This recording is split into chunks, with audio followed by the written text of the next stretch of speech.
معزز سامعین و ناظرین، السلام علیکم ورحمۃ اللہ وبرکاتہ۔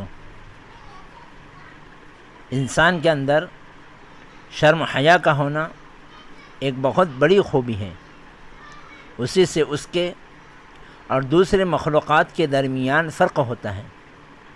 سارے انسان مل جل کر ایک معاشرے اور سماج میں رہتے ہیں، اور ایک اچھا معاشرہ اور اچھا سماج اسی وقت قائم ہو سکتا ہے جب کہ اس میں رہنے والے افراد اچھے ہوں، اور اس کے لیے ضروری ہے کہ معاشرے میں شرم حیا کا عام رواج ہو۔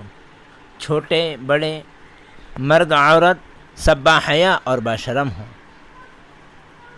حیا ایمان کا ایک حصہ ہے۔ اسلام میں شرم و حیا کی بڑی اہمیت ہے۔ جس شخص کے اندر شرم و حیا نہیں، اس کا ایمان کامل و مکمل نہیں۔ ایک حدیث میں نبی اکرم صلی اللہ علیہ وسلم نے فرمایا، حیا ایمان کی ایک شاخ ہے۔ مومن کی شان تو یہ ہے کہ وہ ہر وقت آخرت کی فکر میں رہے اور اپنے ایمان کو کامل درجے تک پہنچانے کی کوشش کرے، کیونکہ شرم و حیا بھی ایمان کو کامل بنانے والی ایک صفت ہے۔ اس لیے مومن کے لیے ضروری ہے کہ یہ صفت اپنے اندر پیدا کرے۔ حیا ایمان کا ایک حصہ ہے اور ایمان جنت میں لے جانے والا ہے۔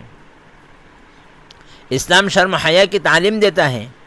ایک حدیث میں نبی اکرم صلی اللہ علیہ وسلم نے فرمایا، ہر دین و مذہب کی کوئی خاص صفت ہوتی ہے، اور اسلام کی خاص صفت حیا ہے۔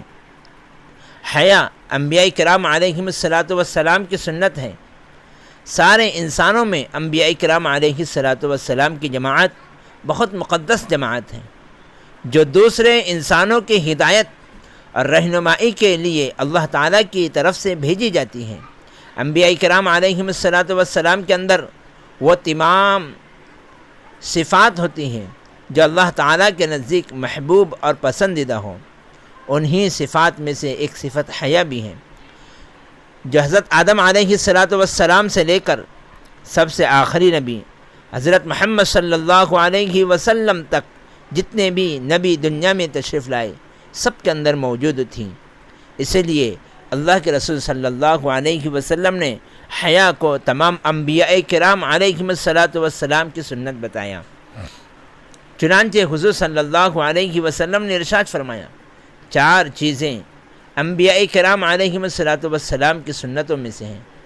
نمبر 1 شرم حیا، نمبر 2 عطر لگانا، نمبر 3 مسواک کرنا، نمبر 4 نکاح کرنا۔ شرم حیا انسان کا زیور ہے۔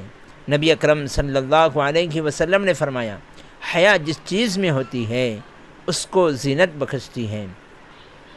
انسان جب باحیا ہوتا ہے تو ایسا کوئی کام نہیں کرتا جس سے اس کو رسوا ہونا پڑے اور لوگوں کی ملامت کا سامنا کرنا پڑے، کیونکہ حیا کا جذبہ اس کو ہر برے کام سے روکتا ہے اور ہر بھلے کام کی ترغیب دیتا ہے۔ ہمارے نبی حضرت محمد صلی اللہ علیہ وسلم بے حد شرمیلے تھے۔ اللہ تعالیٰ نے قیامت تک آنے والے انسانوں کے لیے نبی کریم صلی اللہ علیہ وسلم کی ذات کو آئیڈیل اور نمونہ بنایا ہے، اور یہ بتایا کہ اے لوگو، اگر تم محمد صلی اللہ علیہ وسلم کے طریقوں اور صفات کو اپناؤ گے تو دونوں جہاں میں کامیاب ہو جاؤ گے۔ ہمارے نبی صلی اللہ علیہ وسلم کی ذات میں تمام اچھی عادتیں اور صفات کامل طور پر موجود ہیں، اور شرم و حیا کی صفت بھی آپ میں بہت زیادہ تھی۔ چنانچہ رسول اللہ صلی اللہ علیہ وسلم کے شرم کا یہ حال تھا کہ آپ پردہ نشیں کنواری لڑکی سے بھی زیادہ شرمیلے تھے۔ ایک حدیث میں حضرت انس رضی اللہ تعالی عنہ فرماتے ہیں کہ نبی کریم صلی اللہ علیہ وسلم بہت زیادہ حیا کرنے والے تھے۔ شرم و حیا کا ختم ہو جانا ہلاکت و بربادی کا سبب ہے۔ اللہ کے رسول صلی اللہ علیہ وسلم نے فرمایا، اللہ تعالیٰ جب کسی بندے کو ہلاک کرنا چاہتے ہیں تو اس کے دل سے شرم و حیا نکال دیتے ہیں۔ جب اس سے شرم نکل جائے تو وہ تمہیں اپنے اعمال بد کی وجہ سے خدا کے قہر میں گرفتار نظر آئیں گا۔